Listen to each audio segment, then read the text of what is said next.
Hey everybody, David here, and we are going to take a look at another physical and digital review of the 13th Age campaign setting, The Eyes of the Stone Thief. And The Eyes of the Stone Thief is a beautiful campaign setting for characters, adventures levels 3 to around level 9. You can have up to 7 players, and the actual campaign itself, the module actually adjusts players anywhere between 4 and 7, which is really nice. It does all the work for you, and as a DM, that's a good thing. So this adventure was designed by Gareth Ryder Hanrahan, and like I said, 360 pages, lots of art, lots of traps, lots of new villains, lots of puzzles. It's just 360 pages of awesomeness. And it is actually larger than the core book, which is 320 pages. So the book itself, it is a hardback, as you can tell. It is a very meaty book. And it is built just like all of the other 13th Age books with a very high quality, high gloss, thick weighted paper, and lots, like I said, lots of art all the way through it. And as you can see, it's well put together. I've had this book, it's been out probably about a year now. I've read quite a bit of it. I haven't read everything, but there is a lot of stuff going on in this book. It's very well organized, and it's definitely a great read, and it's a must-have especially if you're a 13th Age fan. This is probably one of the more well put together adventure campaigns on the market.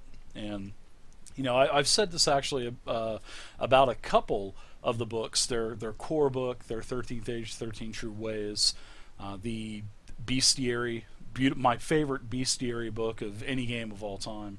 And this is actually up there for adventure series. I mean, this has everything and then some for information that is needed to run this. So, all right. Physical, like I said, this is the physical portion. You could see that you can get this for a price of $49.95, which is comparative to the other Pathfinder, Dungeons and Dragons books. And this is one of the higher priced books of 13th Age.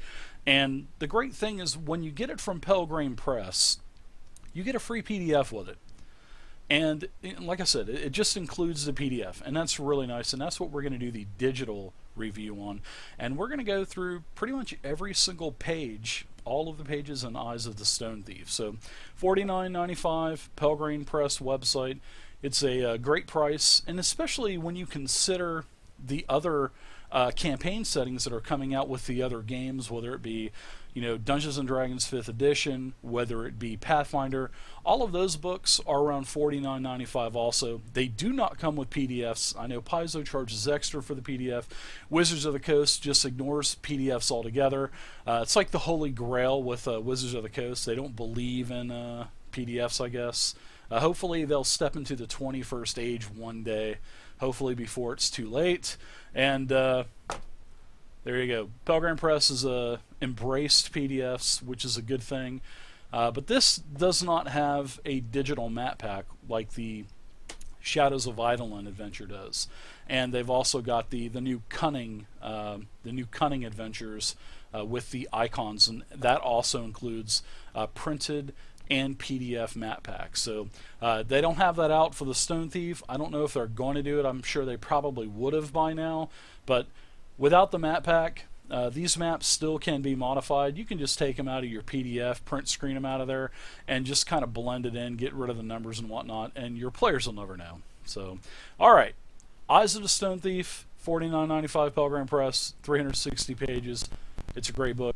All right, everybody. So this is the digital portion of the review, and as you can see here on the cover of the Eyes of the Stone Thief, you can see this massive, what looks to be some type of building just emerging, from the surface of the earth, and you can see how it just trails back.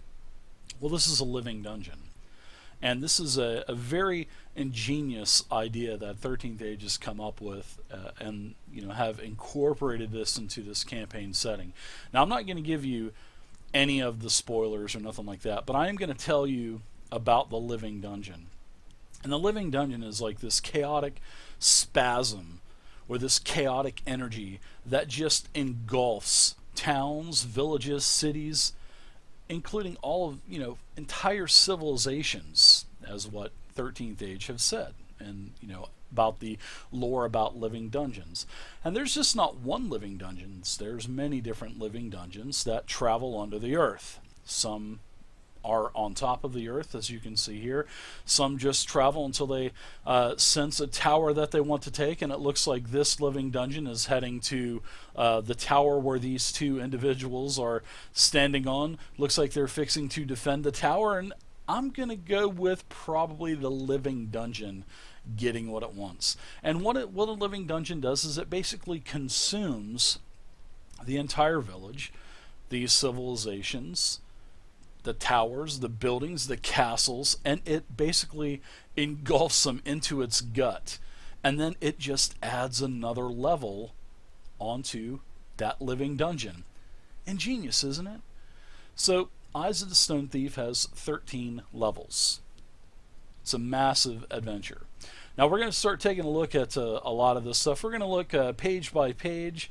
And you've got a beautiful content section that literally lists everything that's in the book, from creatures to magic items. It has a directory in the back, a list of all of the magic items, which is massive, and it's a really well organized book, like I've said. And as you can see here, it breaks it down into each of the 13 different levels, all of the, how to start the adventure, how to, incorporate it into your game, and it gives you a whole massive, pages and pages and pages of information on how to incorporate this in, how to tie the 13 icons into the game, how the creatures have organizations inside of this. So this isn't just a dungeon grinder.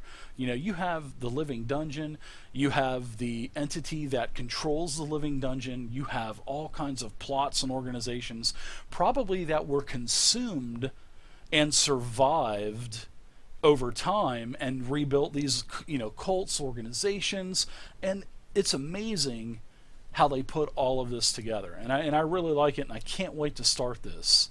Now, we'll go through the rest of this, and we'll just kind of, we've got 360 pages we need to go over in this, and we'll just, kind of skip over these a little bit at a time. So this talks about how to incorporate the game, how to incorporate the icons to this living dungeon. All kinds of quest, all kinds of quest hooks. There's some in the front. There's all kinds of quests that you can find inside of the living dungeon that lead on to other massive quest lines and stories out of the living dungeon. It is amazing. It's just amazing the work and effort that was put into this, and it's really nice. All kinds of things to do with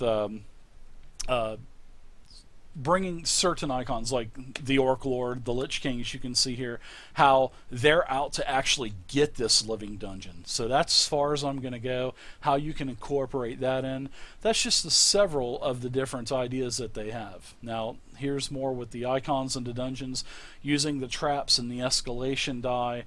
It has tons of traps, tons of puzzles, all kinds of treasure, monsters. I love the way that each encounter is built. It is, and I'll get into that in just a second. But as you can see, there's just all kinds of different things that you can do to enhance the game. This is basically sort of like a map on how to get to each layer.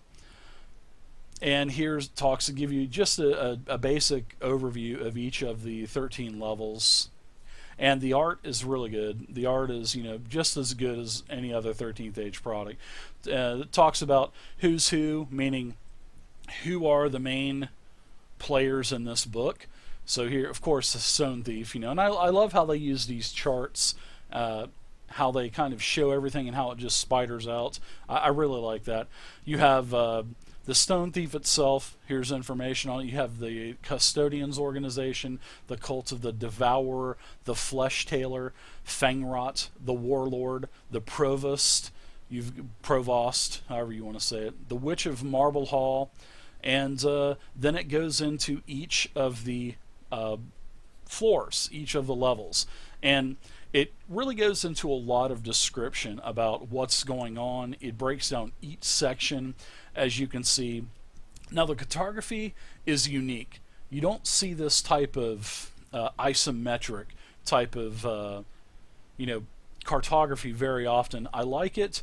It would be hard to use in a virtual tabletop setting, but it would definitely still be doable because there's plenty of map packs out there. There's plenty of token packs, tile sets that you could actually, especially if you're using Roll20 or Fantasy Grounds, you'll be able to build a map in no time.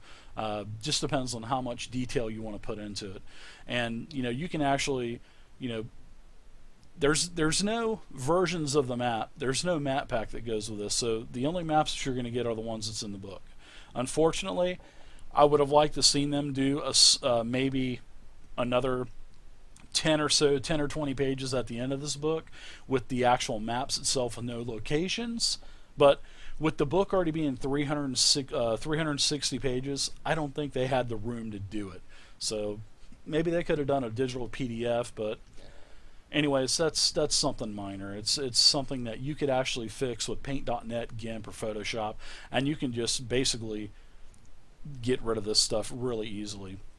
And you can see the adventure starts here at the gates of the Stone Thief, and how you want to incorporate the actual living dungeon is up to you. It is your story as a DM, and here's right off the bat, it just goes right into different types of encounters, whether it's going to be exploration, there's lots of role playing in here. 13th Age is all about role playing. There's all kinds of battles, and this is one of the battle encounters that, like I told you, take for instance, this first encounter is going to deal with orc snipers, hobgoblin war mages, and orc master shamans. Now, these are actually new monsters, and from what I've looked, I love variety. And inside of the core book, the 13 True Ways, and the Bestiary, all three of those books gave us different monsters, and there are all different monsters in this book too. So the orc sniper, the master shaman, this could all be new monsters. I've checked a lot of them, and they're not regurgitated from any other source. So if you are making a master list of monsters for 13th Age, like what I've done, you can actually resource, you can kind of make your spreadsheet of monsters and say, hey, orcs, I got 40 different orcs, levels 0 through 10, doubles and triple threat creatures, and it's really nice. So there's just so many more monsters in this book that you can add to a list, and then you can refer back to say page 39 of Eyes of the Stone Thief when you need an orc shaman, so orc master shaman. So the encounters are built for 4th level to 5th level. And you can see that if you have 3 4th levels, you'll have 2 orc snipers, 1 orc master shaman.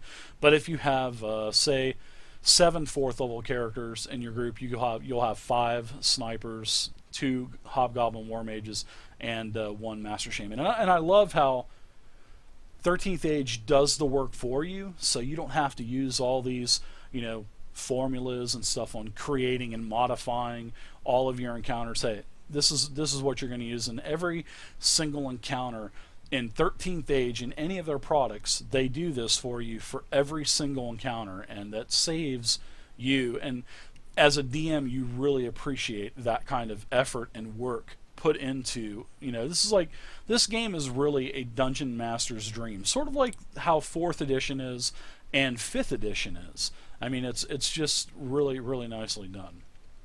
Alright, so as you can see, it just goes to each of the different areas on the first level, which is called the mall. Here's Area 3, Area 4, so forth, and it basically just takes a little cut out of the map, and you can see where you're going. You can describe to it. Has all of the information for the area, all the role playing, has all of the creatures, the encounters. It's really nice.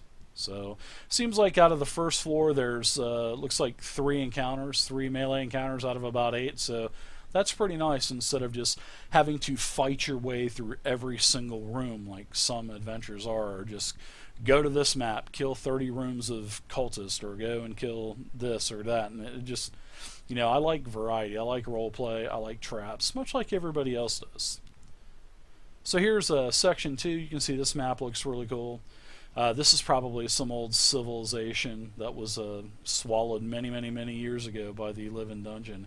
And like I said, I like how they incorporate this into, adding levels to the dungeon. And, you as a DM, you can do this too.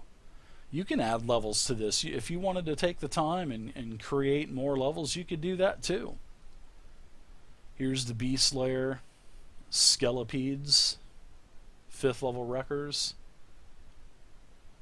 I think the Gizzard is level 3. And like I said, there's art all throughout it. And like I said, here's every single encounter, gives you how many party members you have. Here's also random demon abilities that you can give the demons that they're going to fight. So it gives you a lot of, options within the game itself. It's really nice. Ogres and orcs. That's a big encounter chart. That would be a big encounter. So as you can see, there you go. There's the dungeon town. Really nice stuff, guys. Nice art. And we're only at, page 100, so I'm going to speed this up a little bit, and we'll get to the other sections of the book towards the end. But I've read, like I said, I've read a lot of this, and what I have not read is the actual levels themselves. I've read everything else, like the organizations, how the organizations come after you when they find out that you're in you're in the dungeon, the living dungeon, and you're threatening their living area. It's pretty killer. Really good. And you can see this is just massive. There's just so much content in here. And I even like how they even did like a couple pages back from the old D&D classic TSR days, where they made the book actually look like that. And they actually talk about that in the book, how they wanted to kind of throw everybody off for a few pages, like, hey, was this an error or something like that? But no, they just wanted to kind of dedicate it to Gygax and have a theme for that area. So here's a really nice one. The Onyx Catacombs has a maze and stuff. Imagine what's in that, huh?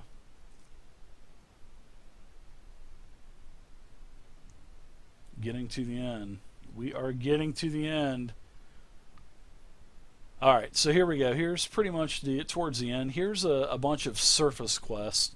Now this starts on page 289. Now these surface quests are basically, you can associate these with the living dungeon. And there's actually quite a few of them. I think there's about a dozen or so. And here's the opposition, and it just goes into talking about this, and it's actually like a story. The Cult of the Devourer, and these are the cult. Remember, the cult is in the living dungeon too, and they're outside. Now here's another couple more pages of quest associated with the 13 icons. I really liked reading this, and it talks about the Archmage, the Crusader, the Diabolist, the Dwarf King, Elf Queen, every icon, and it just gives you all kinds of ways to incorporate this. If you want sky ships, there's not a lot in 13th Age, because it takes a lot of magical energy to have a flying sky ship. But there are a few, and they list, the 4 or 5 different ships, and the captain talks about the captain of the ship, and you can incorporate those. Maybe if you're maybe you left the living dungeon and the living dungeon went back down into the earth, and now you're trying to find it. Maybe you can incorporate one of these flying sky ships to find it again. Dragons. Worm carriage, even by the behemoths, which are like the most ancient of all of the Dragon Empire in 13th Age, which is really cool.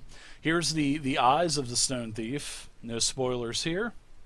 And then here's on the back of the behemoth, Like I was saying, the behemoths are just massive creatures that they're probably 100 times the size of a Tarrasque, and these big behemoths just follow the same path every year. And it's on the 13th Age Dragon Empire map, and it was really interesting to read about the behemoths. I mean, they could literally just squash they could step on a Tarrasque and not even know that they even stepped on it. These things are so huge. And when you're looking at this, like the Inverse Observatory, it tells you how the quest can begin. You know, whether it can begin at this point, which on page 45 in the Blind Spire of the Grove, so you can go back and you can kind of lay a hook point into that area of the living dungeon, or maybe you want to incorporate that outside of the living dungeon. So it just gives you all kinds of nothing is static in here. You know, everything you can. It's so flexible to do quests inside or outside. It's just it's great. And like I said, it just keeps giving you more and more and more creatures. And as a DM, I love creatures. I don't want to have to take the time and make monsters. You know, I want a game that has plenty of variety. And this does have plenty of variety, just like, Pathfinder, like D&D, plenty of variety. It's really awesome. And here's Keys of the Marble Hall, how the quest begins, gives you all kinds of different ways. If you want to incorporate it inside of the living dungeon, outside, if you want to involve the icons, here's the icons that can be involved. It gives you all the information. You just have to read them all and find out what you want to do. It's great. Now, here's another great section called the enemy actions. And these are like plots where the enemies inside of the living dungeon, they come after you. So you can incorporate these anytime that you want to. You can just put them in, you can inject them in whenever you want to. I like that. It gives you a lot of flexibility. It talks about cities, in the main cities like Santa Cora, Drakenhall, stuff like that. Here is to catch a thief, the eyes of the stone thief, and then here's slaying the thief. And it looks the stone thief is a beautiful creature. It's made out of like a wizard's tower, as you can see here. So that's another minor spoiler for you. Really good. Index and glossary has everything that you need. All of the different quest names, areas, the map levels, and then it gives you a little bit of information too. And then here's a list of the magic items. And it has the page number. And there's actually quite a bit of magic items in this 360-page book. So you can incorporate those in other games too if you want to. And there you go. That's it. That is The Eyes of the Stone Thief by Pelgrane Press, 13th Age. Rob Heinsoo, Gary Ryder, Hanrahan. Great book. 360 pages, guys. It is massive. I didn't want to give you any spoilers. I just wanted to tell you a general overview of what you could expect to have inside of this book. And like I said at the beginning, if you're a 13th Age fan, this is really a must-have. And I know it's a little bit pricier at $49.95, but hey, you get a free PDF, and compared to the other adventures, you're getting like 200 more, 100, at least 150 more pages than other campaign settings out there. So, I mean, there's some campaign settings that are level 1 through 10 that are 190 pages for $50. So, this is 360 pages, a hardback, free PDF, and all that information in 360 pages. So, anyways, guys, gals, I hope you guys enjoyed it. Please leave a comment down below. If you like the video, please feel free to subscribe to the channel. And until next time, happy gaming.